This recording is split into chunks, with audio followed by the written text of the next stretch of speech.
Hey, what's going on, guys? Mush back at it with another video. Want to go over the Mount & Blade 2 system requirements in this video as we are inching closer and closer to the release of that game. Do expect a few more videos out of me talking about Bannerlord, as I am incredibly excited for it, especially after the release of the game on March 31st. We're going to give that a deep dive, but the system requirements are out. Do take it with a grain of salt for now as it regards to the final product, because it is an early access game, and I do imagine these requirements are going to be refined a little bit as we progress through the early access period and into its final release, but nonetheless, it is interesting to take a look at it, since I know a lot of you guys are going to be buying the game right out of the gate on March 31st. Also, a pretty insane new Steam game has been released today in Bright Memory. This is a game that I checked out in early access a while back, and I can absolutely say it's an insane game, but I'm not going to say it's a perfect game, but it is a pretty cool one. I need to jump back into it, and I'm probably going to do an entire video dedicated on it, but it is only $4.68, and it does kind of serve as a demo, a couple hour demo to another game in Bright Memory Infinite. However, if you buy the game right now, you do end up getting Bright Memory Infinite as well when that comes out. So we'll talk all about that after the Mount & Blade 2 system requirements. But yes, the Mount & Blade 2 Bannerlord system requirements are out right now, and for those of you guys that are picking up the game in early access, this is something you'll definitely want to know about. And I have to say, the system requirements are relatively tame, all things considered, and how enormous of a game this is looking to be. But as an early access title, I don't expect performance to be that smooth, so even if you guys hit that recommended requirements, just bear in mind, it's going to be an early access game. It's going to be very rough around the edges, and I would expect that going into it. But nonetheless, minimum system requirements, you're looking at an Intel Core i3 8100 or an AMD Ryzen 3 1200. Nothing too crazy there. i3 and Ryzen 3 as a minimum has been kind of standard for a lot of higher end PC games. A lot of them are even moving on to i5s and Ryzen 5s, but nonetheless, there you have it. Their minimum RAM requirement, kind of surprising here, 6 gigabytes of RAM. I really would have expected for a game like this it would be 8 gigabytes, but hey, if you can get by on 6 gigabytes of RAM, that's pretty good. The thing is, the majority of people are not running 6 gigabytes of RAM unless you bought like a funky pre-built computer and it just had 6 gigabytes of RAM. Most people, when they're building a PC, they're either going with 4, 8, 16, maybe 12, but 6 is just kind of that off-the-wall number that not a lot of people go for, because if you're getting something like that, that means probably you ended up getting like a 4 gigabyte stick and a 2 gigabyte stick. In the case of 8, obviously you can go 2x4, 12 you could go 3x4, and then 16 you can go 2x8, or you could go 4x4, so it just makes a lot of sense that way. Nonetheless, 6 gigabytes being minimum is pretty interesting. Minimum GPU requirement, Intel Ultra HD graphics 630, NVIDIA GeForce GTX 660, how about that? 2012 GPU still rocking it with Mount & Blade 2 Bannerlord, that's what I like to see. AMD Radeon HD 7850, 2 gigabyte, that's pretty cool to see, all things considered. The 660 was one of the first GPUs that I had a very early on, like 6670, and then I ended up upgrading to a 660, and that was kind of my primary GPU for quite a while, but really cool to see that that's still a minimum requirement, kind of a throwback there. Recommended GPU requirement, or I should say recommended requirements in general, you're looking at an Intel Core i5 9600K or an AMD Ryzen 5 3600X, so relatively high to mid-tier right there. 8 gigabytes of RAM is recommended, so there you have the 8 gigabytes, but kind of interesting for 8 gigabytes to be recommended. Again, for a game like this, I would have expected 12 to 16 being recommended, but nonetheless, I am completely happy with 8 gigabytes. Recommended GPU, NVIDIA GeForce GTX 1060 3 gigabyte model, so that is very interesting. A 3 gigabyte 1060 is relatively tame, and AMD Radeon RX 580, which is a very good GPU, a GPU that I've been recommending for quite a while, and cool to see that still hanging along with a game like Mount & Blade 2 Bannerlord. Very interesting to also note, storage space 60 gigabytes. Now that is something that could definitely change as the game progresses, as more updates are released. I don't know if it's going to be 60 gigabytes on day one, or if that's something they're expecting for, halfway through early access, whatever the case may be, but I would expect Mount & Blade 2 to be a sizable game from a download and install standpoint, so that is something to note. They also note, circling back to the minimum requirements, integrated GPUs require additional 2 gigabytes of system RAM. These estimates may change during final release, and that goes for minimum and recommended, with the estimates changing during final release.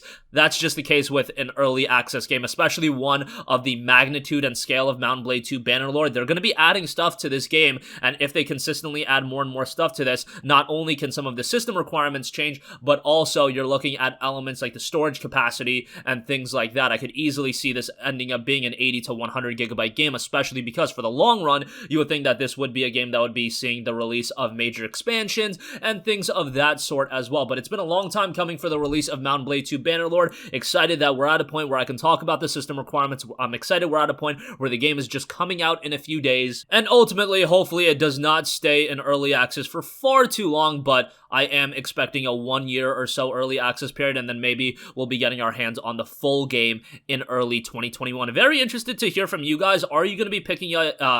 Are you guys going to be picking up Mount & Blade 2 Bannerlord in early access, or are you going to ultimately end up waiting until the game comes out of early access and then check it out sometime then? Because it is going to be like $50 in early access. I know that's something that is worrying a lot of people, and that's something that's off-putting a lot of people, being like, hey, that is kind of pricey for an early access release. But nonetheless, it is what it is. I'm interested to hear what your guys' plans are for picking the game up. All right, moving on from that, I do want to give a shout out to Bright Memory, which just dropped today, and this is a pretty insane game. If you look at the visuals of the game and the screenshots that are posted on the Steam store, you can immediately tell, okay, visually this is an incredible looking game, and Bright Memory is touted to be a lightning-fast fusion of the FPS and action genres created by one-man development studio FYQD using Unreal Engine. Combine a wide variety of skills and abilities to unleash dazzling combo attacks. Now, this game is incredibly stylish, and when you look at the game in motion and don't actually play it, you're going to be like, holy crap, this game looks absolutely insane. Now, I played it a little while back. I didn't invest too much time into it, but there were some janky elements to the game, some of the grappling mechanics, and some of the camera elements as well. The camera control in general just was not the best, but I could see a lot of potential out of this game, and I do want to jump back into the game, see if they refined anything, and then give you guys an overview of the game after I play more of it, because this game does have a lot of potential. Again, Bright Memory does serve to be more of a demo to Bright Memory Infinite, which that game's release date is still to be decided, but this has come out at just $4.68. It's a special promotion deal that'll end on April 1st, and if you do buy it now, it says all Bright Memory early access owners will get Bright Memory Infinite for free. Now, they're still promoting that on Steam, but the game is out of early access, so I actually have to look into how they're handling that. If you buy the game now, do you still get Bright Memory Infinite for free because the game's out of early access, but then why are you promoting it directly on the Steam page? That doesn't make a lot of sense to me, but nonetheless, the game's features include rack up points and enhance your various skills to freely create your own original combinations, employing an FPS-style POV, discover and solve the various puzzles throughout each stage to advance,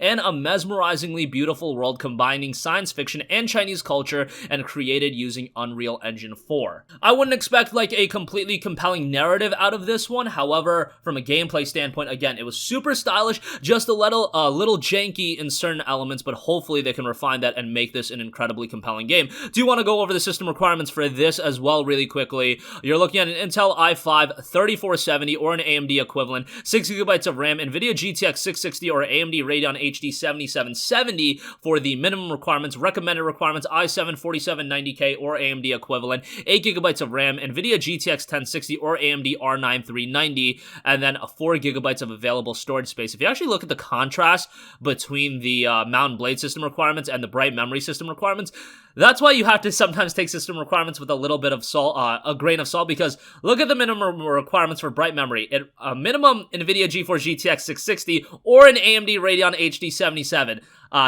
Mount & Blade 2 Bannerlord, GTX 660 or an HD 7850, so that's already a little bit of a discrepancy right there. And then recommended GTX 1060 or R9 390 for Mount & Blade 2, GTX 1060 or RX 580. So a little bit strange there, but overall it's still relatively comparable, just a little off there, but nonetheless, it is what it is with system requirements. Bright Memory was also very well received from a Steam user reception, 93% positive based on 12,423 Steam user reviews, that's all time, and then recent reviews, 92% positive based on 929 Steam user reviews. Given the fact that it's only $4.68, this is a game that I feel like a lot of you guys might just go on the Steam page, look at it, and look and think, holy crap, this looks insane. And at the end of the day, if some of the elements do turn you off a lot, you can get your $4.68 back. But for those of you guys looking for cool, unique games to play, this might be one worth a look. And again, I'll look into the Bright Memory Infinite thing and let you guys know about that. And I do plan on doing a deep dive into this game game very soon, as I am planning on jumping back into it probably today or tomorrow, but there are so many games to play right now, so that's a little bit of an unknown right now. But that's gonna conclude this video. Again, Mount and Blade 2 Bannerlord is available on March 31st, and the system requirements are out. Let me know if you're going to be picking it up in early access, or waiting for the full release, or waiting to see how the general reception is, because I do think there's a little bit of uncertainty regarding the game. And Bright Memory out today, $4.68, a pretty insane game.